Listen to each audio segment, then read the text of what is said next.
Welcome everybody. We're just letting people into the meeting, and so we'll start officially in a minute or so, just while we wait for people to enter the room.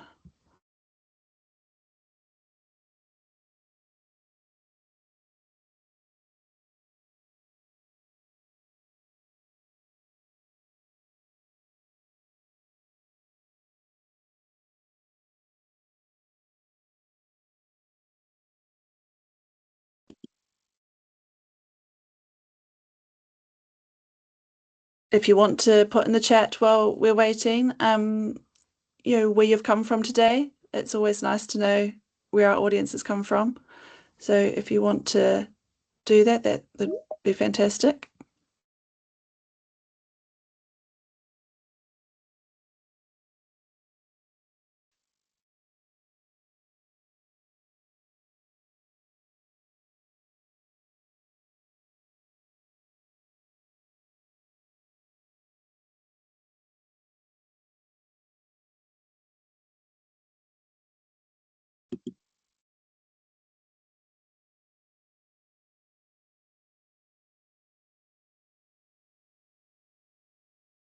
Just give it one more minute while a couple more people arrive.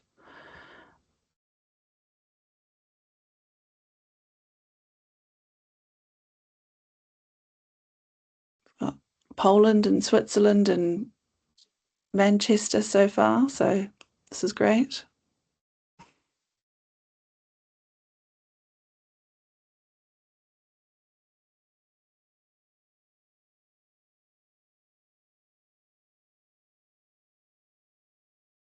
Sunshine everywhere. Don't know, no mention of sunshine in Newcastle. Not sure about Newcastle.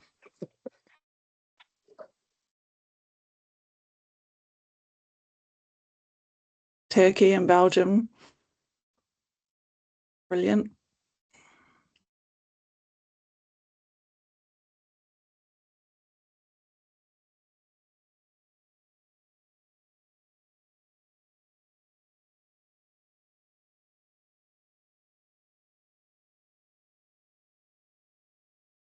I think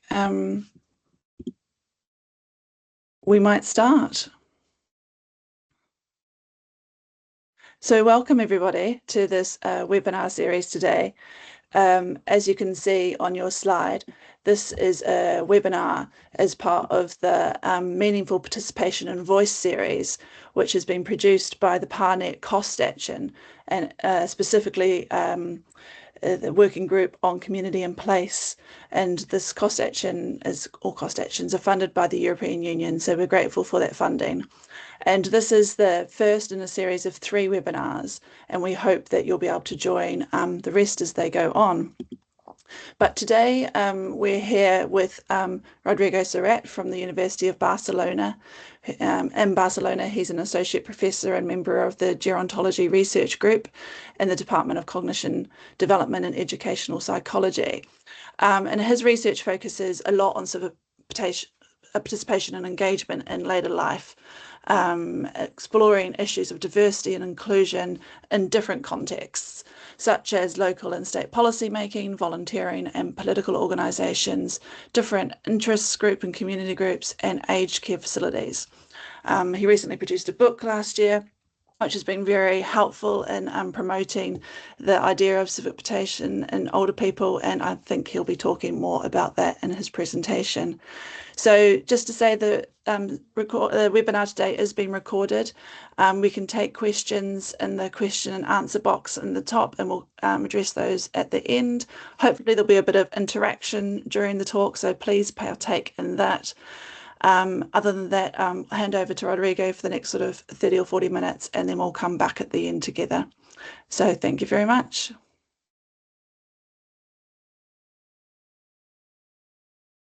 Okay, thank you for the introduction and thank you for the invitation for presenting today. Are you able to see the slides? Yeah, it's great. Yeah, thank you. So thank you everyone for being here today. Today I will be talking about civic engagement in later life, focusing on 3 main questions: what we mean by civic engagement in later life, who participates, and why it matters, why it is important. So let me briefly guide you through the presentation. I will start with what counts as civic engagement. Then I will introduce the Civic project. I will talk a bit more about that later, and move on to who participates, and finally reflect on why it matters and how it can be promoted. So let's begin with the very simple but actually quite complex question. What counts as civic engagement in later life? To start, and to make this presentation a bit more participatory, which feels especially appropriate given the focus of this network, I would like to invite you to reflect on this question. What words will you use to define civic engagement in later life? To do so, I propose you to enter into this site. Are you able to see the screen right now? WOCLAB.com, and to use the code that you can see in the screen, and write all the words that you will use to define civic engagement in later life. I will give you a couple of minutes.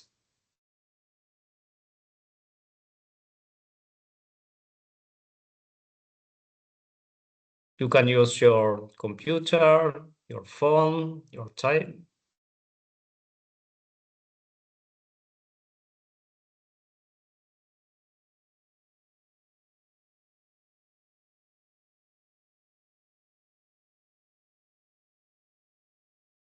Okay, there are some words that are starting to be shown on the screen.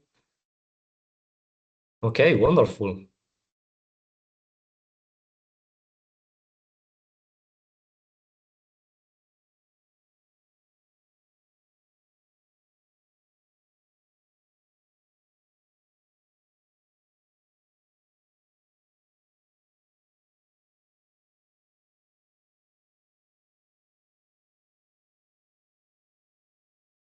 Okay, I can see already some interesting contributions coming in. Okay, we can see voting, volunteering, informal care, social participation, citizenship, community engagement, social cohesion, active participation, action, democratic. Wonderful. I will give you just a few more seconds, and then we can come back to the presentation.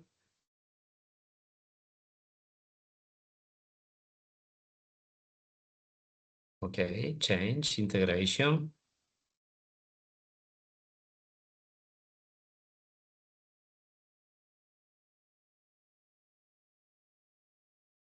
Great, perfect. Let me come back to the presentation. I think that we have already a lot to start with.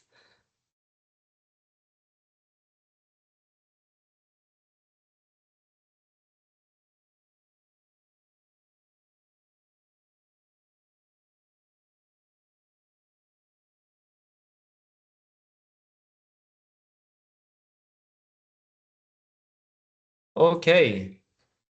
Actually, your reflections on WOCLAB reflect largely the difficulties that we have found on research and practice to define the concept of civic engagement in later life. Civic engagement has received increasing attention, but there is still limited agreement on what actually includes. Sometimes it is defined very narrowly, as someone of you propose in the workshop exercise, for example, including just voting or just formal volunteering. Another time it becomes a very broad umbrella term when you use, for instance, community participation or social participation or citizenship that includes many different kinds of activities. So one of the key challenges and starting points for this talk is precisely what should count as civic engagement in later life? If we look at how the concept of civic engagement has evolved, we can see that it has gradually expanded over time. Initially, it was understood in a very narrow sense, mainly referring to electoral participation back in 1940s, especially voting. From 1960s, the concept broadened to include activities such as campaigning, contacting representatives, and working within political organizations. So participation before and beyond elections. Then in the 70s, with the rise of protest movements, more contested and non-institutionalized forms of participation, such as demonstrations and social movements, were also incorporated. From the 90s onwards, the scope widened further to include social participation and volunteering, mostly influenced in part by Robert Putnam's works on social capital and community involvement. You may certainly remember the book by Putnam, Bowling Alone. And more recently, some scholars have argued that care activities should also be considered a form of civic engagement, influenced, for example, by Jean Tronto's work on caring democracies, although this remains under debate. And some of you have written down the activity of caring activities as part of civic engagement. So over time, the concept of civic engagement has become richer, but also more ambiguous. And this continuous expansion has led to what we call conceptual stretching, which is a term that the Italian political scientist Giovanni Sartori proposed back in the 70s. Conceptual stretching happens where a concept it is applied to different activities with the risk of becoming too broad and losing its meaning. To contribute to these debates, we conducted a scoping review on how civic engagement in later life has been defined.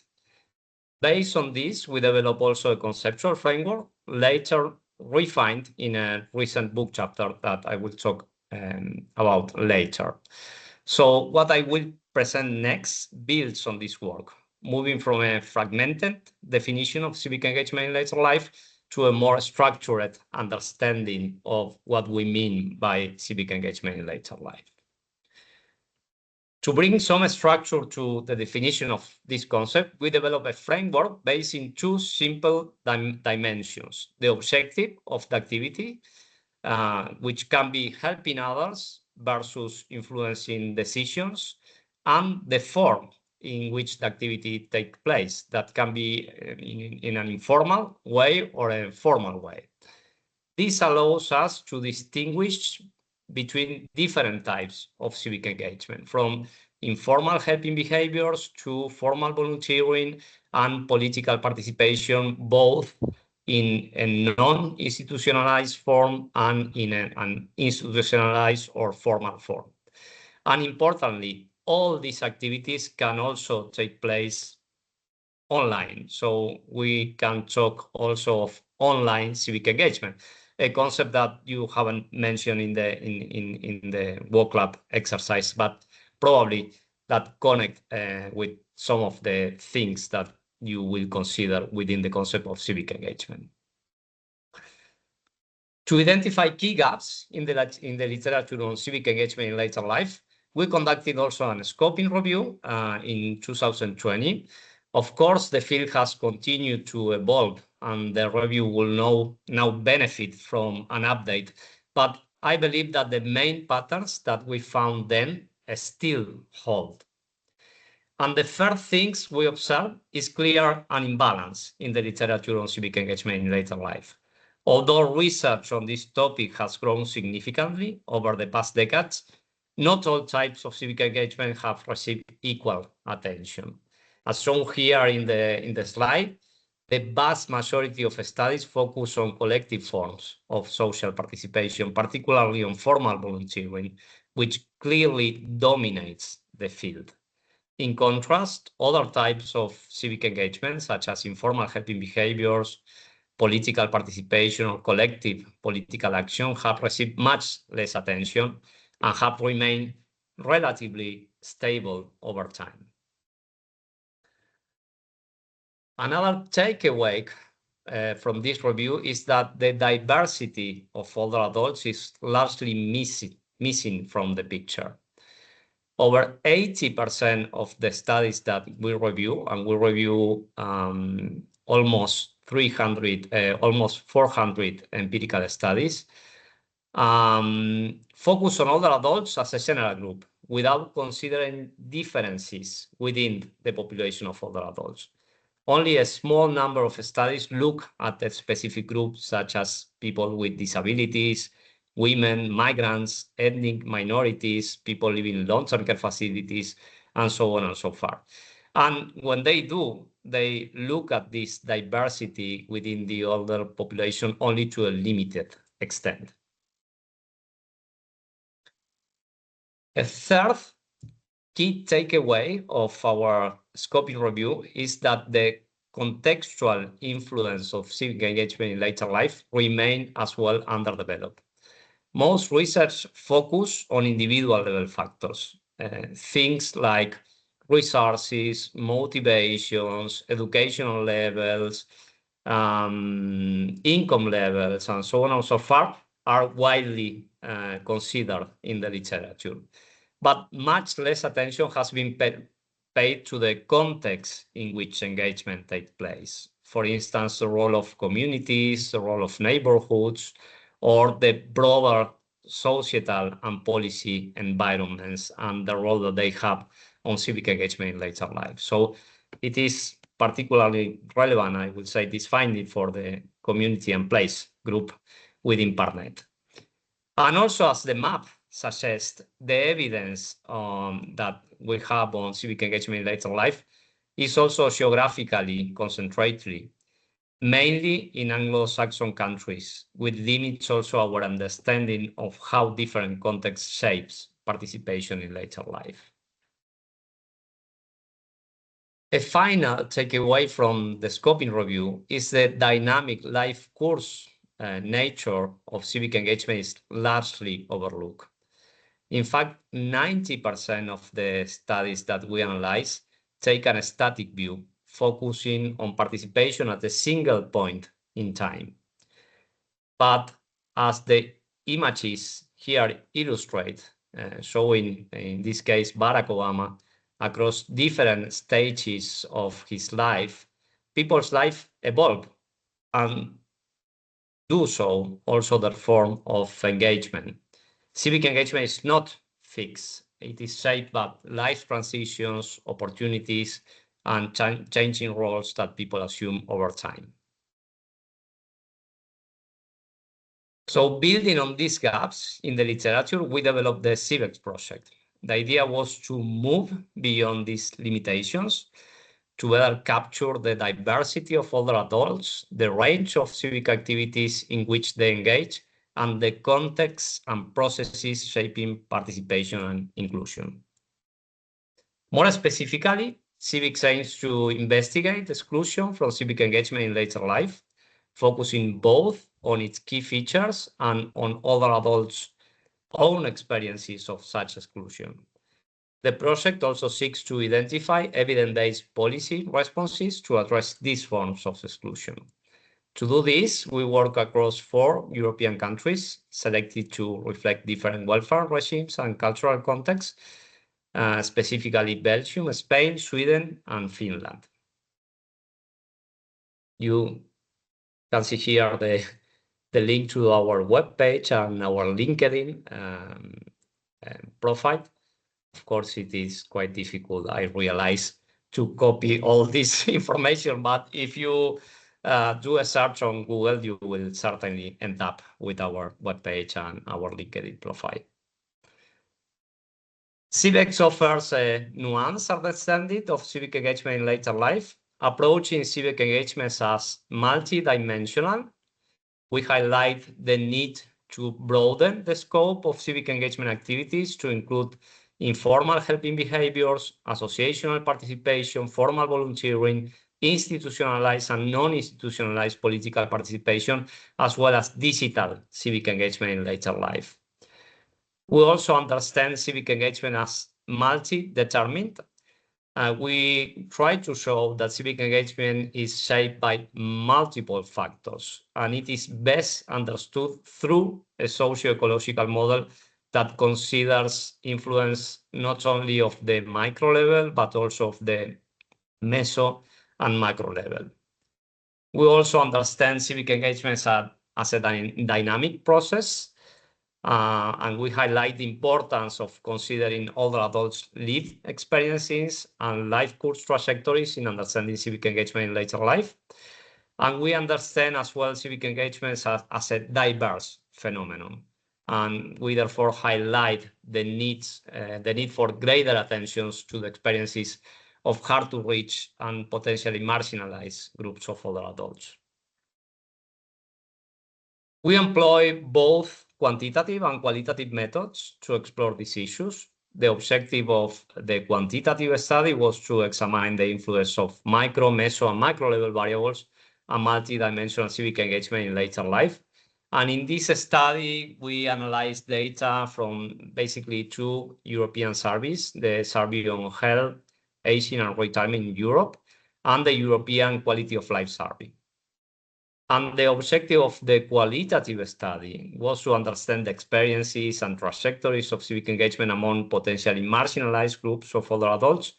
And in this case, we carry out 60 life history interviews per country, in total 240 life history interviews with older adults belonging to 4 groups that can have difficulties to access to participation opportunities in later life.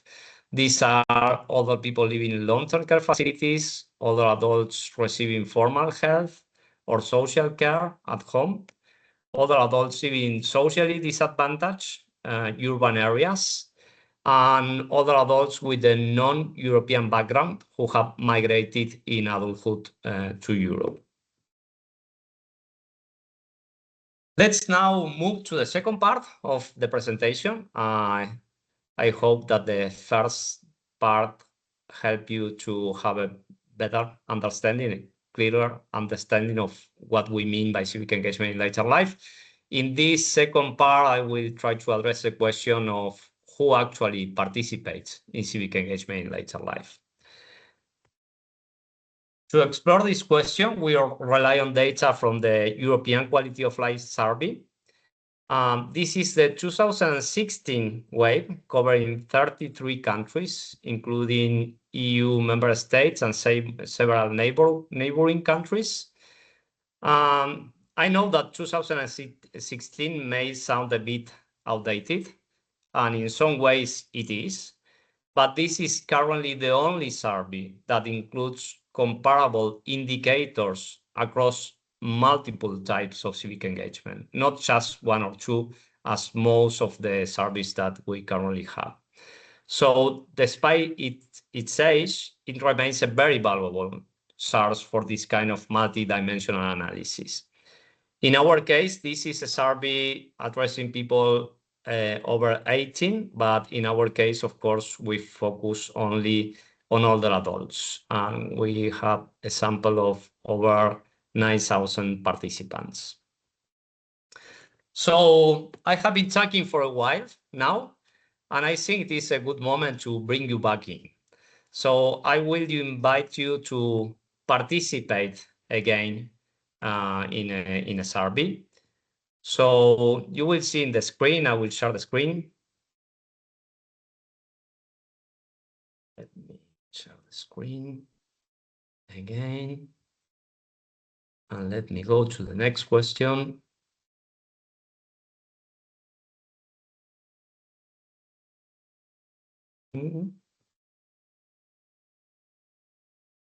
Okay, so in this case, I will ask you to sort out the different forms of civic engagement that you have in the survey from the most, from the one that you think it is the most frequent to the less frequent.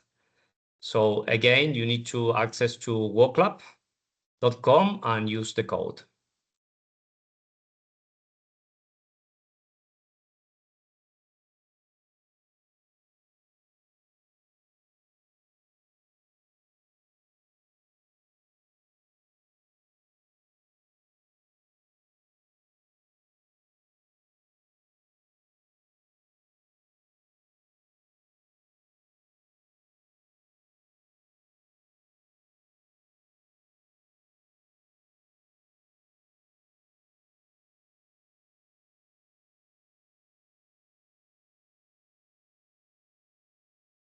Okay, I'm waiting for more answers.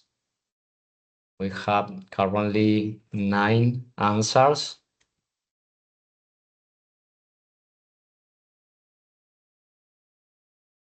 Nine people connect, but only 3 answers. Oh, sorry.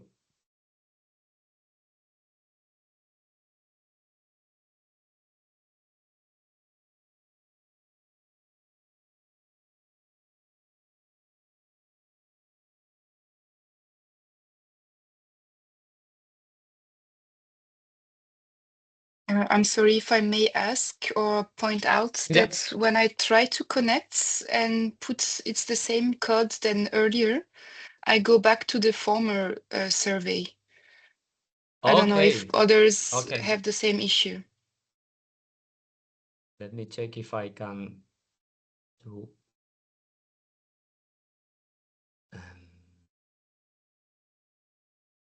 Okay. Yeah, that was the previous one. So maybe, is there any option to go to the next question? Maybe I will just end. I will just end this one.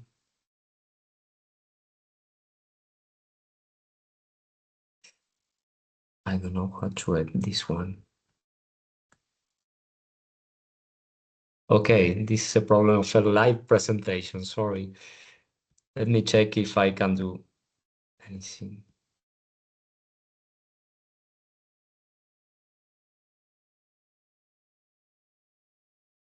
I don't know how to stop the previous survey and starting this one, but in any case, we can move. Yeah. I was just going to say, maybe try refresh your screen or just, yeah. Okay. Try this. I think the problem is not solved. Sorry about this. Sorry. But in any case, we can move with these 3 answers. And you place first informal helping behaviors, and you are right. But all the 3 answers place in second place different forms of political participation, and we will see that that is not certainly the case. Political participation is at the bottom of the distribution with regards to civic engagement in later life. So let me come back to the presentation.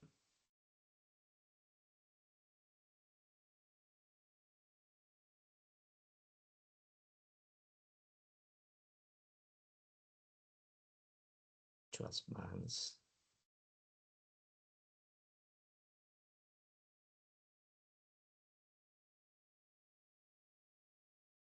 Okay. Sorry. Okay. As a quick reminder, this is the framework that I just introduced. So it distinguishes between volunteering and political participation on one hand, and informal and formal activities on the other. What I would like to do now is to use this framework to walk you through what older adults in Europe actually do and how participation differs across these 4 types. So let's start in the top left corner, which is informal helping behavior in later life, which, as you will see, are by far the most common form of participation. This includes things in the European Quality of Life Survey, like caring for grandchildren or supporting a neighborhood friend or family member who needs help. So this is not organized, not paid, and often not even labeled as civic engagement or civic participation. But it's absolutely central to how societies function. So what you can see here is the share of people aged 65 and over providing this kind of informal care across Europe. Two things stand out. First, that participation is high almost everywhere, often between 40 and 70%. So the key takeaway is that informal helping behavior is by far the most widespread form of civic engagement among older adults. And the second thing is that even if participation is high everywhere, you can see some trends regarding the share of people aged 65 and over participating in this kind of civic activities, with Nordic countries more often engaging in these activities than Southern and Eastern countries. Of course, we don't take into account here the frequency of engaging in informal helping behaviors, but probably if we take that into account, the picture will look different. Now let's move from informal to formal engagement, and specifically let's look at associational membership and formal volunteering. If we talk about associational membership, we are talking about participation in organized activities, in activities from clubs, associations, societies. So this is more structured. It often involves membership, regular meetings, and shared activities. Here, the variation is much larger than in the case of informal helping behaviors. In some countries, especially in Northern Europe, again, participation is quite high, while in others, especially in parts of Eastern and Southern Europe, it remains relatively low. So unlike informal helping, formal engagement depends much more on institutional and cultural context. Closely related to associational membership is formal volunteering, which is unpaid work through organizations. This includes things like volunteering for charities, community services, or cultural or participation through volunteering activities in cultural and sports associations. Again, we see a familiar pattern here. Higher levels in Northern and Western Europe and lower levels in Southern and Eastern regions of Europe. And overall, the levels are clearly lower than informal helping. So this tells us formal volunteering is important, but is much less common than informal care. And that is curious because, most of the frameworks that we use to promote healthy and active ways of aging promote formal volunteering, which is not by far the most frequent civic activity in which other adults engage. Let's now turn to political participation, starting with informal forms of political participation. These include things like signing petitions, attending demonstrations, contacting politicians, or expressing also political opinions online. When ranked, you can see that most countries fall somewhere between 10 and 30% of participation, with a few higher outliers, as you can see, the case of Sweden or to a lesser extent, the United Kingdom. And finally, we come to the less common form, which is formal political participation. This includes more institutionalized forms of political engagement, such as membership in political parties, trade unions, participation in organized political groups, and so on and so forth. And there, the levels are very low across the board. In most countries, participation is in the single digits, rarely exceeding 10 or 15%. So this is clearly the less common form of engagement among older adults. So if we go back to the question from the work club survey, the three of us that have answered the question, that were able to answer the question. Sorry for the technical problem. We're absolutely right in placing informal helping behavior first, but then we're probably wrong in placing political participation in second or third place, because associational membership and formal volunteering are far less frequent than political participation. Actually, political participation, and particularly institutionalized forms of political participation, are extremely infrequent in older adults in Europe. If older adults are already contributing so much, especially informally, why does it matter? That is the end of my presentation. How can we better support and promote other forms of engagement, other forms that are not informal helping behavior? So beyond describing participation, the key question is, why does this matter? Why civic engagement matters? There are, of course, many different reasons, many in the literature, but let me highlight a few that are particularly important for me. First, civic engagement challenges ageism and common stereotypes about older adults. Older adults are often portrayed as passive or dependent, as you know, but in reality, many are actively contributing in meaningful ways to their communities and to their families. And you have clearly seen that when I show you the picture about informal helping behaviors.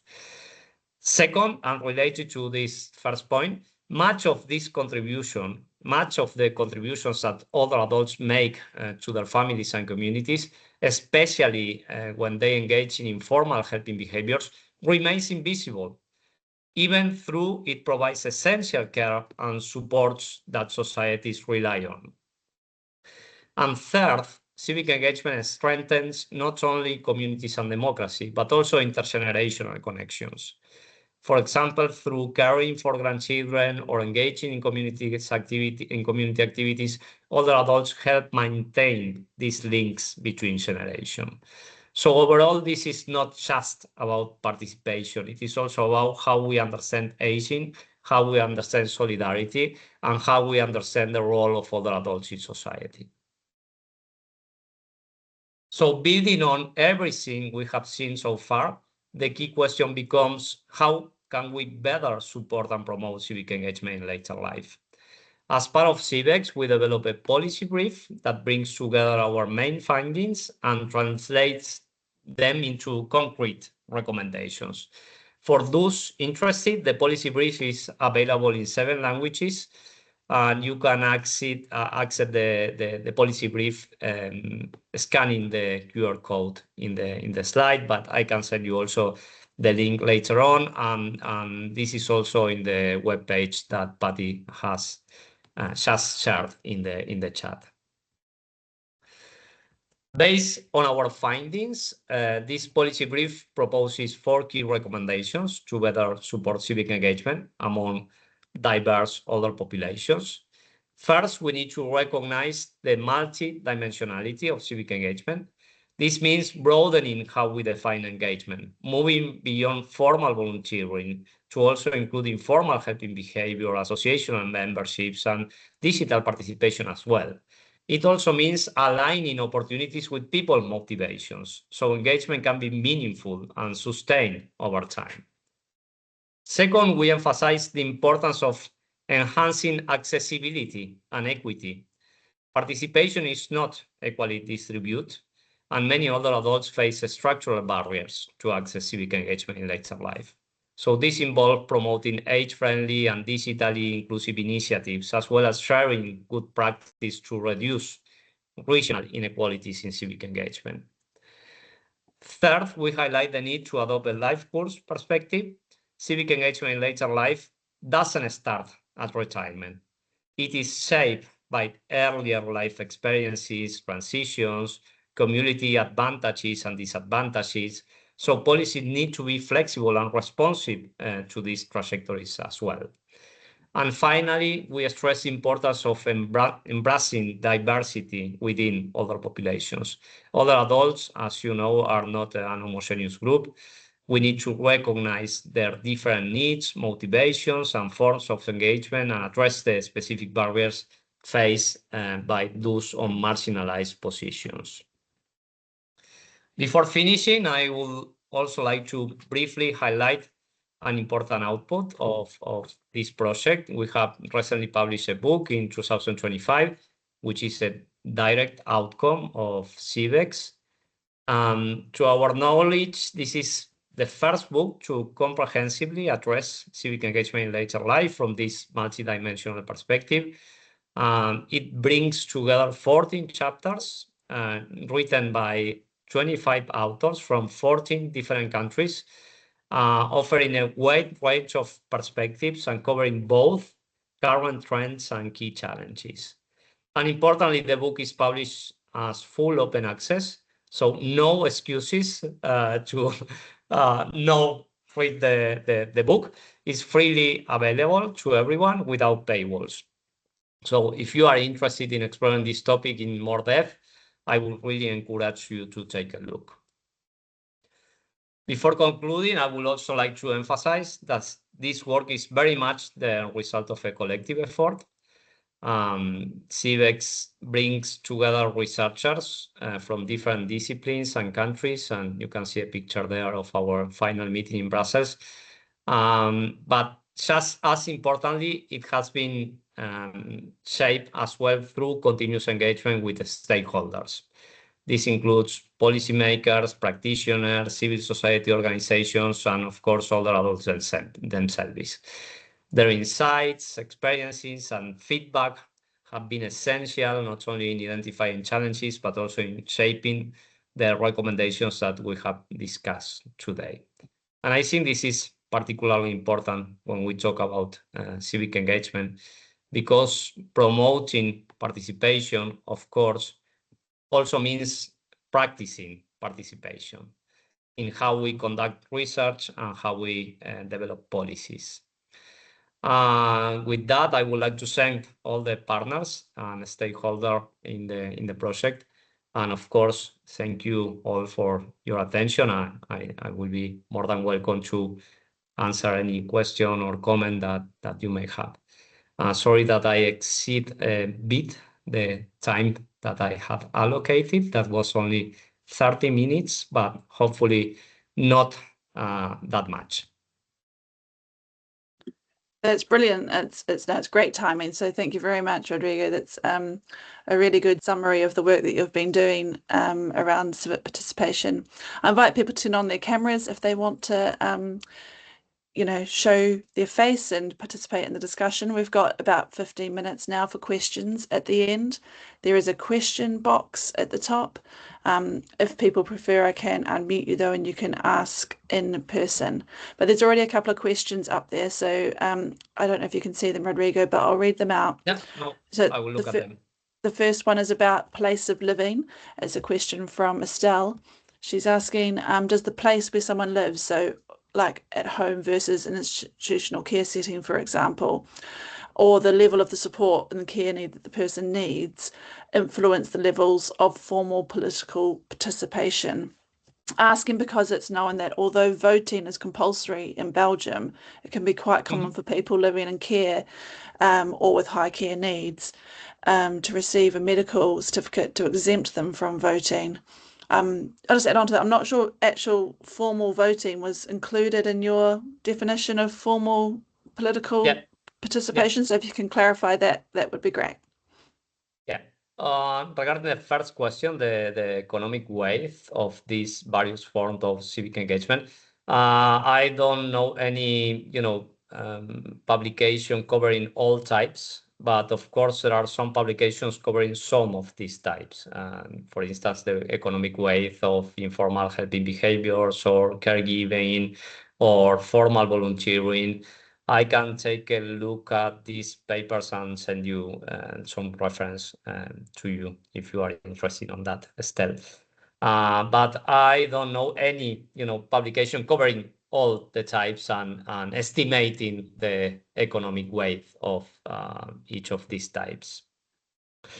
Regarding the place of living, actually, I haven't presented anything about the qualitative study of Civics, but one of the groups that we focused on was people living in residential aged care facilities across the 4 countries, and the levels of participation there were extremely low, because of the many barriers at different levels that the people living in residential aged care facilities face to be fully engaged in the civic life.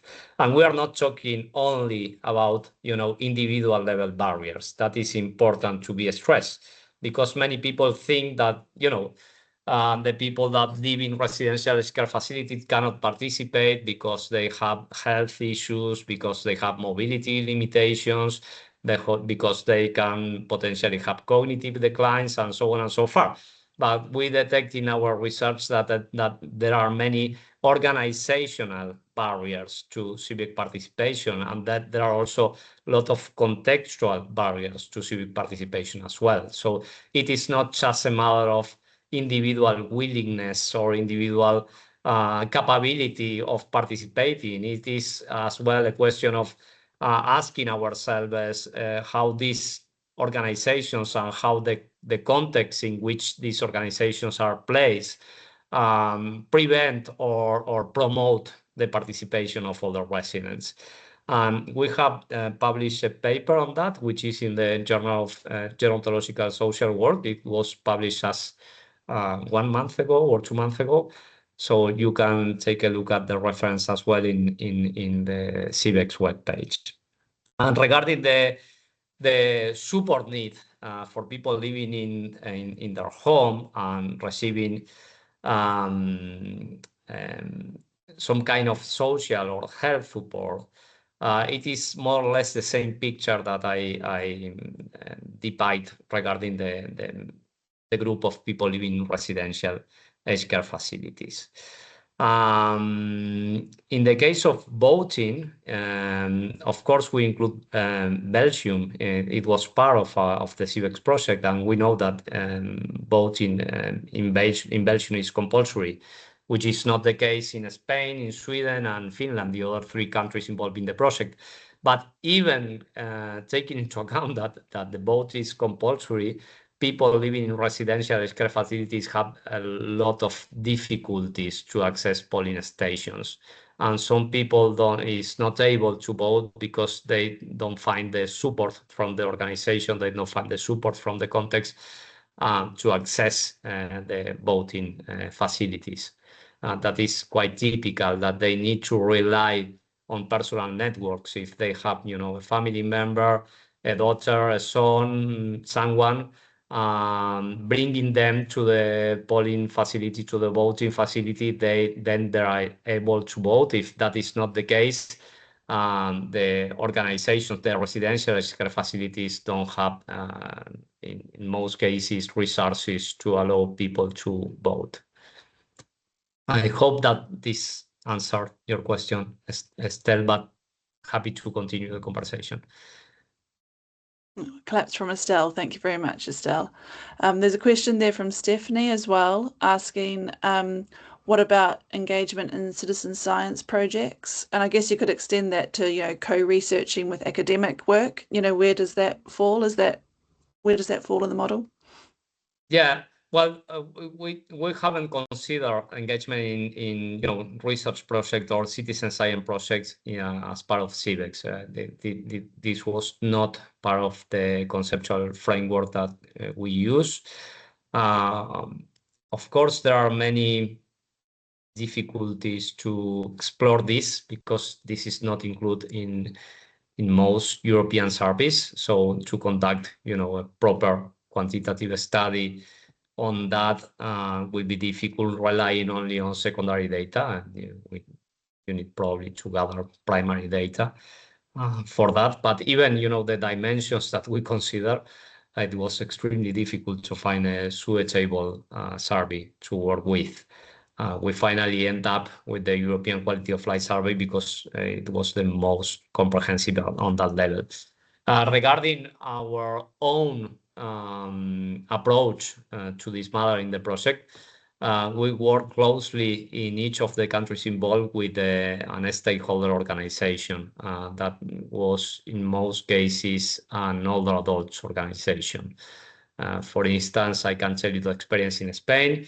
We work together with the pensioners organizations of one of the major trade unions in Spain. They are very active in the political sphere. They are very active in many other people councils across different cities in the country. And they help us to, touch ground and adapt all our conceptual framework, our methodological approach to the reality of older adults. And they were also extremely helpful in the data collection part of the project, as well as in this extremely, for me, difficult process of trying to extract policy and practice recommendations from the results of a research project. So it was really, a very valuable support, a very valuable collaboration. And I think that most of the things that we achieve in the project will not be possible without the participation of older adults themselves in the process. It's great, thank you. There's a question there from Sina asking, thank you very much for the interesting presentation. I'm just wondering if there's any differences for civic participation in terms of gender. Yeah, of course. Yeah, a lot of differences. There are many gender trends in the participation of older adults in different activities.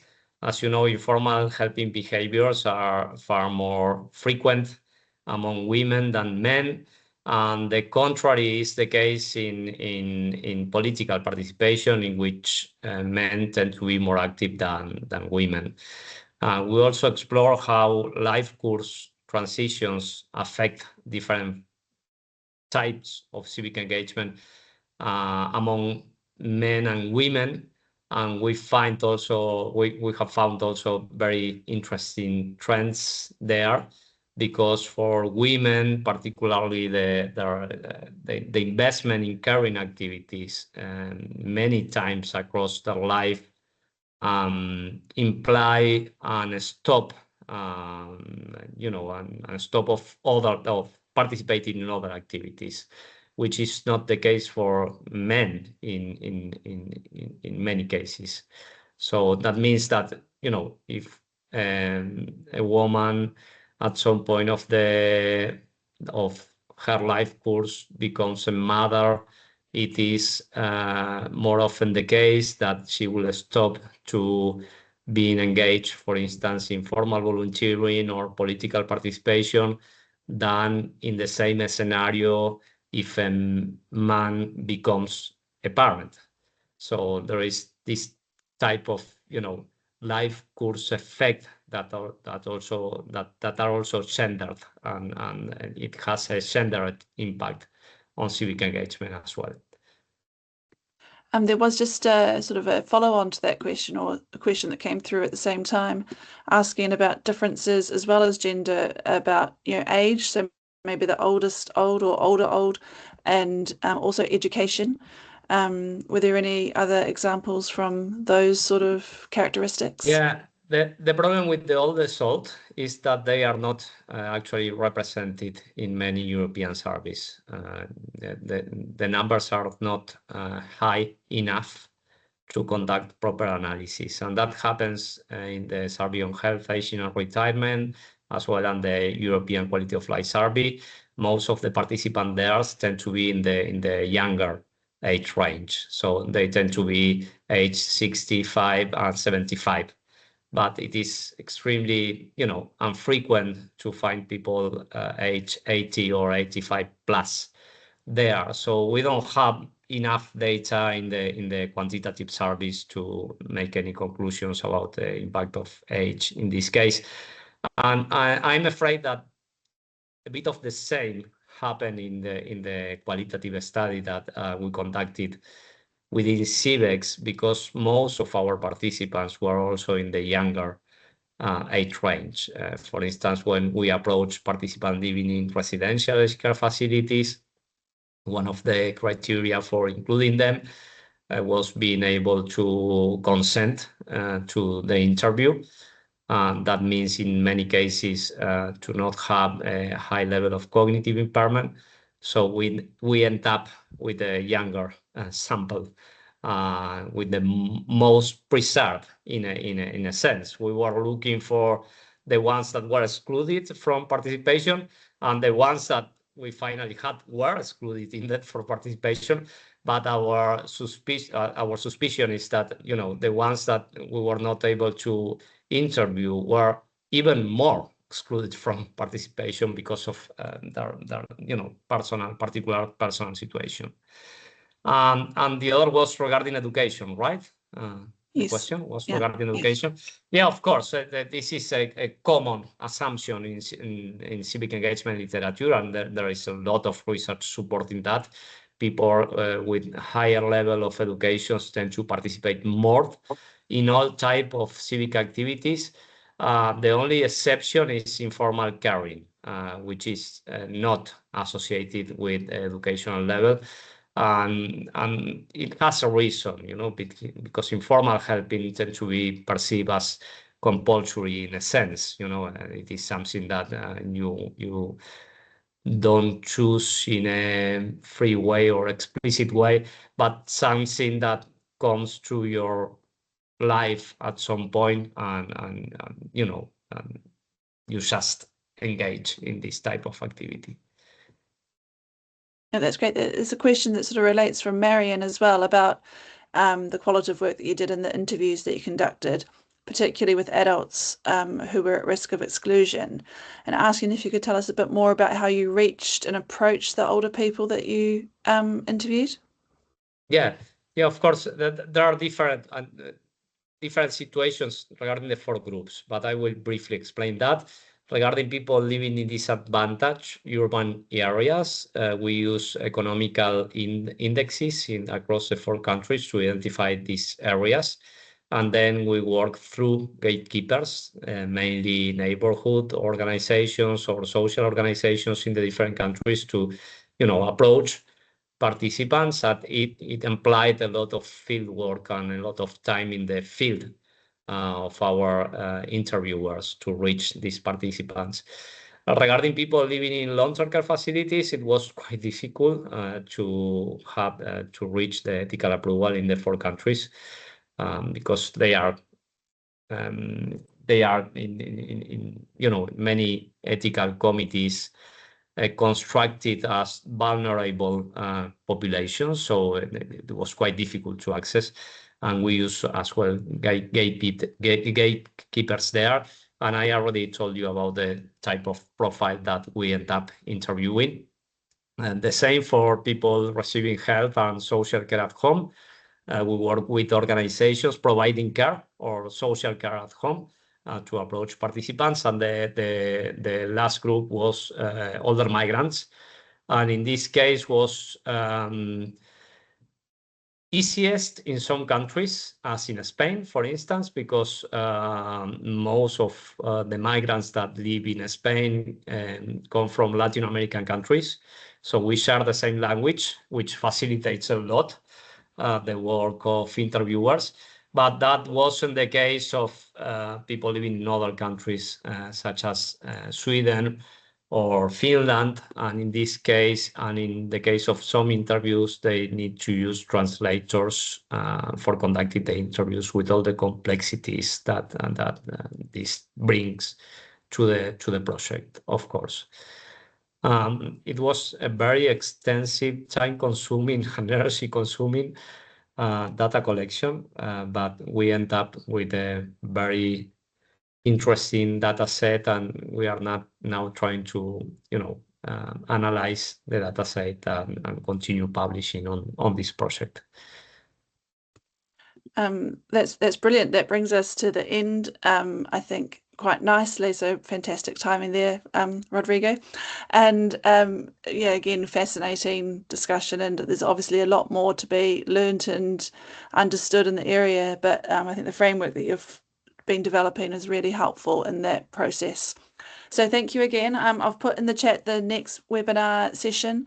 It'll come up on the PAAR-Net site on LinkedIn as well as on our web pages. So have a look out for that and through the emails. But I hope you all enjoy your sunny afternoons. And thank you very much again, Rodrigo, for coming today. Thank you. Thank you for inviting me. Thank you.